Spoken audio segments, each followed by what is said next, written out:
नमस्कार, बहुत बहुत स्वागत है आप सभी का हमारे यूट्यूब चैनल यादव क्लासेस में। दोस्तों, जैसा कि आपने थंबनेल पर देखा होगा कि आज 28 जनवरी 2022 को एमपी पुलिस एग्ज़ाम में पूछे गए जीएस के प्रश्नों को लेकर इस वीडियो में हम चर्चा करने वाले हैं। दोस्तों, आपसे गुजारिश है कि हमारे चैनल को सब्सक्राइब करें, दोस्तों के साथ शेयर करें और लाइक करें ताकि आने वाले वीडियो बिना झिझक के आपके पास पहुंच सके। तो चलिए दोस्तों, आज की दोनों शिफ्टों में जो प्रश्न मुझे प्राप्त हुए हैं उन पर चर्चा करते हैं। जिन भी दोस्तों का आने वाले दिनों में पेपर है वो लोग वीडियो को एक बार ज़रूर देखें ताकि वो एनालाइज कर सके कि पेपर में किस तरीके से और किस पैटर्न से प्रश्न पूछे जा रहे हैं। तो आज जो दोनों शिफ्टों में से मुझे जो प्रश्न प्राप्त हुए हैं उनमें पहला प्रश्न है पूरा नाम। तो ध्यान रखें दोस्तों, हर शिफ्ट में हर दिन जो अंतर्राष्ट्रीय संगठन हैं उनसे संबंधित प्रश्न पूछे जा रहे हैं, वो एक बार ज़रूर देखें। तो इसका जो राइट आंसर है कि WHO का जो पूरा नाम है वो है वर्ल्ड हेल्थ ऑर्गेनाइजेशन। इसको हिंदी में कहा जाता है विश्व स्वास्थ्य संगठन। इसकी जो स्थापना हुई थी वो हुई थी 1948 में और इसका जो हेड क्वार्टर या मुख्यालय तो वो कहाँ पर है, जेनेवा या फिर स्विट्जरलैंड, जेनेवा स्विट्जरलैंड में है। ठीक, चलिए चलते हैं अगले प्रश्न की ओर। मध्य प्रदेश के किस जिले में सरसों का उत्पादन सबसे ज़्यादा होता है? तो इसका जो राइट आंसर है वो है मुरैना और भिंड। ठीक, तो जो उत्तरी ज़िले हैं मध्य प्रदेश के वहाँ पर सरसों का उत्पादन कहा जाता है। सरसों की हांडी भी बोला जाता है मुरैना और उज्जैन, और फिर ग्वालियर में भी सरसों का उत्पादन किया जाता है। अगला जो प्रश्न है नेपाल का राष्ट्रीय खेल। तो ध्यान रखें दोस्तों, अब पड़ोसी जो देश हैं उनके राष्ट्रीय खेलों को भी एक बार आप देख लें। जैसे भूटान का राष्ट्रीय खेल, नेपाल का राष्ट्रीय खेल, बांग्लादेश का, म्यांमार का, श्रीलंका का, इन सारे पड़ोसी देशों के जो राष्ट्रीय खेल हैं उनको आप एक बार ज़रूर देख लें।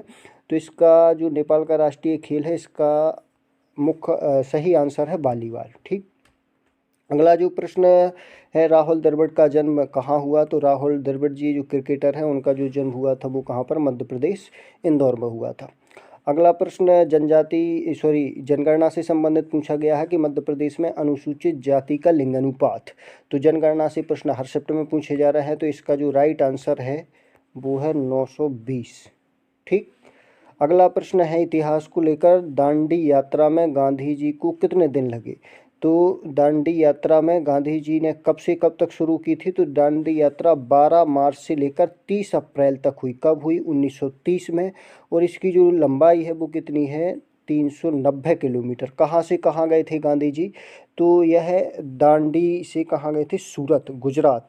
कहाँ से कहाँ है गए थे? तो गुजरात में अहमदाबाद के यहाँ पर इनका आश्रम है गांधी जी का।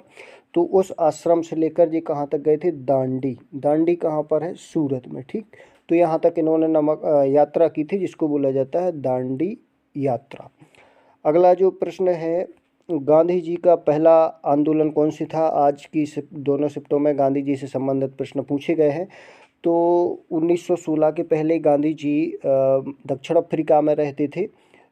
वहाँ से जब वो वापस आए तो उन्होंने भारत में जो पहला बड़ा आंदोलन किया था उसका नाम था चंपारण सत्याग्रह। चंपारण कहाँ पर है? ध्यान रखें दोस्तों, तो यह कहाँ पर है? बिहार में है चंपारण। ठीक, तो बिहार में इन्होंने एक सबसे बड़ा पहला आंदोलन किया था जिसे कहा गया था चंपारण सत्याग्रह। ठीक, तो 1917 में हुआ था चंपारण सत्याग्रह। 2017 में इसकी 1 शताब्दी वर्ष पूरे या फिर 100 वर्ष पूरे हो चुके हैं। अगला जो प्रश्न है, हनुमंतिया टापू किस नदी पर है? तो हनुमंतिया कहाँ पर है? खंडवा में है। जो कि किस नदी पर है? नर्मदा नदी पर है, खंडवा जिले में है। ध्यान रखें दोस्तों, नर्मदा से संबंधित प्रश्न भी पूछे जा रहे हैं। आगे वाली शिफ्टों में पूछा जा सकता है कि नर्मदा बचाओ आंदोलन के प्रणेता कौन रहे हैं? तो मेघा पाटस्कर। ध्यान रखें, उनका नाम है मेघा पाटस्कर। ठीक, तो नर्मदा बचाओ आंदोलन की प्रेरणा संबंधित प्रश्न और भी पूछा जा सकता है कि जल पुरुष किसे कहा जाता है? तो ध्यान रखें, राजेंद्र सिंह हैं, इनको कहा जाता है जल पुरुष। ठीक, राजेंद्र सिंह। अगला प्रश्न है इतिहास को लेकर, कल भी यह प्रश्न पूछा गया था, रिपीट हुआ है यह प्रश्न कि अढ़ाई दिन का झोपड़ा कहाँ है? तो अढ़ाई दिन का जो झोपड़ा है वो कहाँ पर है? अजमेर राजस्थान में है। इसके बनाने की या इनकी किसने इसका निर्माण किया था, तो मैंने कल बताया था कि 1194 में एक युद्ध हुआ था जिसे कहा गया था तराइन का युद्ध। किसका? तराइन। तराइन का युद्ध किन किन के बीच हुआ था? तो यह तराइन के युद्ध हुआ था मोहम्मद गौरी और पृथ्वीराज चौहान के बीच। ठीक, गौरी और चौहान के बीच यह युद्ध हुआ था और इसमें चौहान की क्या हुई थी? पराजय हुई थी, जिस कारण से गौरी ने अपने गवर्नर, जिसका नाम था कुतुबुद्दीन ऐबक, तो गौरी ने अपने राज्यपाल थे, उनके राज्यपाल को आदेश दिया कि आप क्या करें, एक मस्जिद का निर्माण करें। तो इनके राज्यपाल थे कुतुबुद्दीन ऐबक, उनके द्वारा 2.5 दिन के झोपड़े का क्या किया गया था? निर्माण किया गया था। कब किया गया था? मैंने डेट ही बता दी है कि 1194 में तराइन का युद्ध हुआ था। उसको जीतने के पश्चात गौरी के निर्देश पर कुतुबुद्दीन ऐबक के द्वारा अजमेर में 2.5 दिन के झोपड़े का निर्माण कराया गया। अगला जो प्रश्न है डूरंड लाइन से संबंधित प्रश्न था। तो दोस्तों मुख्य रूप से बात करें, जो डूरंड रेखा थी, तो डूरंड रेखा थी किस किस के बीच में? पाकिस्तान के बीच में और अफगानिस्तान के बीच में। ठीक, दोनों के बीच में थी डूरंड रेखा। इस रेखा का निर्धारण किया गया था कब? 1893 में। 1893 में इस लाइन का निर्धारण किया गया था, लेकिन अफ़गानिस्तान इसको मानता नहीं है। आज की दृष्टि से देखें तो डूरंड लाइन भारत और अफ़गानिस्तान की जो लगभग 30 किलोमीटर सीमा है उसको भी डूरंड लाइन बोला जाता है, लेकिन जो मुख्य डूरंड रेखा थी सर डूरंड के द्वारा 1893 में निर्धारित की गई थी। कब की गई थी? ध्यान रखें इस बात को, 1893 में। ठीक, और उस समय वो किस किस के बीच में थी? तो अफ़गानिस्तान के बीच में और पाकिस्तान के बीच में थी। अगला जो प्रश्न है, लोहे को जंग से बचाने के लिए किसका लेपन किया जाता है? तो लोहे को जंग से बचाने के लिए जिंक का लेपन किया जाता है, जिससे लोहे नमी से सुरक्षित हो जाता है। अगला प्रश्न था चंद्रमा कितना वजन होता है?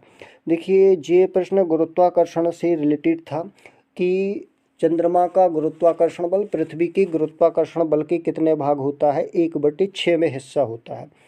तो 1/6वां गुरुत्वाकर्षण बल चंद्रमा पर होता है पृथ्वी के सापेक्ष। इसी दृष्टि से पृथ्वी पर जिस व्यक्ति का वजन 60 किलो होगा, उस व्यक्ति को यदि चंद्रमा पर ले जाया जाएगा तो उसका वजन चंद्रमा पर कितना होगा? 10 किलो होगा। ठीक, तो 1/6वां भाग इसका क्या है? Right answer. तो इसका राइट आंसर क्या है? 1/6वां भाग। अगला प्रश्न है, सार्वभौमिक रक्त समूह कौन सा है? तो सार्वभौमिक जो रक्त समूह है इसका राइट आंसर है ओ। ठीक, ओ सार्वभौमिक है। और यदि अपन बात करें ए बी, तो ए बी क्या होता है? सर्वग्राही होता है या सबसे रक्त ले सकता है। तो ए बी सर्वग्राही है और ओ क्या है? सर्वदाता भी बोला जाता है इसको। ठीक, अगला जो प्रश्न है कि 1957 में मध्य प्रदेश में विधानसभा सीटों की संख्या कितनी थी? 2 दिन पहले लगभग यह प्रश्न पूछा गया था। तो इसका राइट आंसर है 288। तो 288 थी, फिर 288 से बढ़ाकर कितनी कर दी गई थी?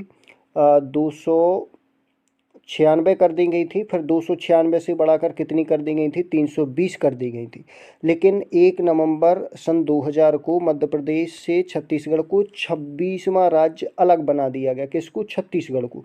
जिससे जो 320 विधानसभा सीटें थीं उनमें से 90 सीटें किसको दे दी गई थी? छत्तीसगढ़ को दे दी गई थी। तो एमपी के पास कितनी बची थी? 230। तो वर्तमान में 230 हैं, जो कि 2000 के बाद की हैं। 2000 के पहले कितनी थी? तो 320 थी। और उसके पहले कितनी थी? 288 थी। चलिए चलते हैं अगले प्रश्न की ओर। अगला प्रश्न है, नाइट सफारी किस नेशनल पार्क में प्रारंभ की गई? तो 2021 में मार्च का महीना था, शायद 3 या 4 मार्च को मध्य प्रदेश के सीएम के द्वारा 3 नेशनल पार्कों में टाइगर सफारी की शुरुआत की गई थी, जिनमें से जो तीनों नेशनल पार्क हैं, कान्हा नेशनल पार्क जो कि कहाँ पर है? मंडला में है। पेंच नेशनल पार्क जो कि सिवनी छिंदवाड़ा में आता है। और बांधव नेशनल पार्क कहाँ पर है? उमरिया में। ध्यान रखें, इन तीनों नेशनल पार्कों में क्या चलाया जा रहा है? टाइगर प्रोजेक्ट चलाया जा रहा है। ध्यान रखें दोस्तों, पूछा जा सकता है आने वाली शिफ्टों में कि मध्य प्रदेश के कितने नेशनल पार्कों में टाइगर प्रोजेक्ट चलाया जा रहा है। तो कितने में चलाया जा रहा है? 6 में चलाया जा रहा है। 3 यहाँ दिए गए हैं, जैसे कान्हा नेशनल पार्क मैंने बोल दिया है मंडला, पेंच नेशनल पार्क सिवनी छिंदवाड़ा, बांधव नेशनल पार्क उमरिया, और संजय गांधी नेशनल पार्क सीधी शहडोल, पन्ना नेशनल पार्क पन्ना में ही है, और सतपुड़ा नेशनल पार्क कहाँ पर है? होशंगाबाद। तो इन 6 नेशनल पार्क में क्या चलाया जा रहा है, टाइगर प्रोजेक्ट चलाया जा रहा है। अगला जो प्रश्न है, मध्य प्रदेश में कितने अभ्यारण्य हैं, पूछा गया है प्रश्न। तो मध्य प्रदेश में जो अभ्यारण्य हैं वो कितने हैं, 31, और नेशनल पार्क कितने हैं, 11। दोनों को मैंने इसमें शामिल कर दिया गया है। ध्यान रखें दोस्तों, एक प्रश्न ऐसा भी पूछा जा सकता है कि मध्य प्रदेश के किस अभ्यारण्य में टाइगर प्रोजेक्ट संचालित है। ऊपर वाले प्रश्न में मैंने बात की कि मध्य प्रदेश के 6 नेशनल पार्कों में टाइगर प्रोजेक्ट चलाया जा रहा है, लेकिन कितने अभ्यारण्यों में टाइगर प्रोजेक्ट चलाया जा रहा है एमपी में, तो इसका राइट आंसर है केवल एक कौन सा अभ्यारण्य है जिसमें टाइगर प्रोजेक्ट संचालित है, तो उसका नाम है रातापानी। क्या है, रातापानी। कहाँ पर है, कमेंट करके आप लोग बता सकते हैं। यह रायसेन में है, अभ्यारण्य है, एकमात्र अभ्यारण्य है जिसमें क्या चलाया जा रहा है, टाइगर प्रोजेक्ट चलाया जा रहा है। कब इसमें प्रारंभ किया गया था, तो 2013 में टाइगर प्रोजेक्ट रातापानी अभ्यारण्य में प्रारंभ किया गया। ध्यान रखें इस बात को। जो प्रश्न है इतिहास को लेकर था कि ब्रिटिश भारत के पहले वायसराय कौन थे, तो इसका जो राइट आंसर है वो है लॉर्ड कैनिंग। ठीक, क्या है इसका राइट आंसर, लॉर्ड कैनिंग। ठीक, इनकी यदि अपन थोड़ी सी बैकग्राउंड की बात करें तो इतिहास में एक घटना हुई थी जिसको कहा जाता है 1857 की क्रांति। इस क्रांति या विद्रोह होने के बाद 1858 में ब्रिटिश सरकार के द्वारा, एक साल बाद, कब, 1858 में ब्रिटिश सरकार ने एक अधिनियम पारित किया जिसे कहा जाता था भारत शासन अधिनियम 1858। इस अधिनियम के आधार पर क्या कर दिया गया था कि भारत में जो ब्रिटिश कंपनी थी वो शासन कर रही थी, उसके शासन को समाप्त करके ब्रिटिश सरकार या वहाँ के जो क्राउन थे, राजा थे, रानी, ठीक, उनके शासन को प्रारंभ कर दिया गया था। मतलब इस अधिनियम 1858 के तहत भारत में ब्रिटिश कंपनी के शासन को समाप्त कर ब्रिटिश सरकार के शासन को प्रारंभ कर दिया गया था। और इसी के तहत भारत में जो पहले गवर्नर जनरल हुआ करते थे, उस गवर्नर जनरल पद को हटाकर एक वायसराय का पद सृजित किया गया था, और पहले वायसराय कौन बनाए गए थे, लॉर्ड कैनिंग बनाए गए थे। ठीक, अगला जो प्रश्न है कि आईने अकबरी में किस नेशनल पार्क का उल्लेख है, तो आईने अकबरी अकबर के शासनकाल में 9 रत्न रहते थे, जिनमें से एक व्यक्ति का नाम था अबुल फजल। इसके द्वारा लिखी गई पहली फारसी पुस्तक है, ध्यान रखें, कौन सी, पहली फारसी भाषा में लिखी गई पुस्तक का नाम है आईने अकबरी, जो किसने लिखी, अकबर के दरबार में जो व्यक्ति रहता था अबुल फजल, इसके द्वारा इसकी रचना की गई थी। लगभग यदि टाइम की बात करें तो 1598, ठीक, 16वीं शताब्दी में इसकी रचना की गई थी। तो इसमें किसका उल्लेख है, तो इसमें उल्लेख है पेंच टाइगर रिजर्व। कहाँ पर है, कमेंट करके बताएं, अभी मैंने इसके बारे में बताया गया है। तो पेंच टाइगर रिजर्व का उल्लेख किसमें है, आईने अकबरी में है। और यदि अपन इस पुस्तक की बात करें तो यह फारसी पहली पुस्तक कही जाती है, और कहा जाता है कि आईने अकबरी के 3 खंड हैं, जिसमें से अंतिम जो खंड है उसे कहा जाता है अकबरनामा। अकबरनामा, ठीक, तो अकबरनामा या आईने अकबरी एक ही है, लेकिन वास्तविक तौर पर देखें तो आईने अकबरी के 3 खंड हैं, जिसमें से जो अंतिम खंड है उसे कहा जाता है अकबरनामा। किसने लिखी, अबुल फजल ने। चलिए चलते हैं अगले प्रश्न की ओर। बेलूर मठ कहाँ है, तो बेलूर मठ कहाँ पर है, पश्चिम बंगाल में है, और यह हुगली नदी के तट पर है, हुगली नदी। ठीक, अगला जो प्रश्न है, कपड़े धोने के सोडे का नाम पूछा गया है, सोडियम कार्बोनेट। तो इसका जो राइट आंसर है सोडियम कार्बोनेट, इसको कहा जाता है Na2CO3। अब ध्यान रखें, सोडियम बाइकार्बोनेट का भी नाम पूछा जा सकता है, या उसका रासायनिक सूत्र आप लोग उसे कमेंट करके बताएं। सोडियम बाइकार्बोनेट का क्या होता है, खाने का सोडा है, और ये धोने का सोडा पूछा गया था। अगला प्रश्न है, कालियादेह पैलेस किस नदी के तट पर है, तो कालियादेह पैलेस उज्जैन में है, जो कि क्षिप्रा नदी के तट पर है, उज्जैन। ठीक, अगला प्रश्न जो मुझे प्राप्त हुआ है, नवाखाई त्यौहार कहाँ का है, तो त्योहारों से संबंधित हर शिफ्ट में प्रश्न पूछे जा रहे हैं। पहले शिफ्टों में पोंगल से संबंधित त्यौहार पूछा गया था, कहाँ का था पोंगल, तमिलनाडु का। इसी तरीके से नवाखाई त्यौहार कहाँ से संबंधित है, तो इसका राइट आंसर है उड़ीसा। ठीक, अब आप लोग बता सकते हैं कि उड़ीसा भारत का पूर्वी तट का राज्य है या पश्चिमी तट का, कमेंट करके ज़रूर बताएं। दोस्तों आज के वीडियो में बस इतना ही। आप लोग स्वच्छ रहें, स्वस्थ रहें, और वीडियो को लाइक, सब्सक्राइब और शेयर करें। धन्यवाद।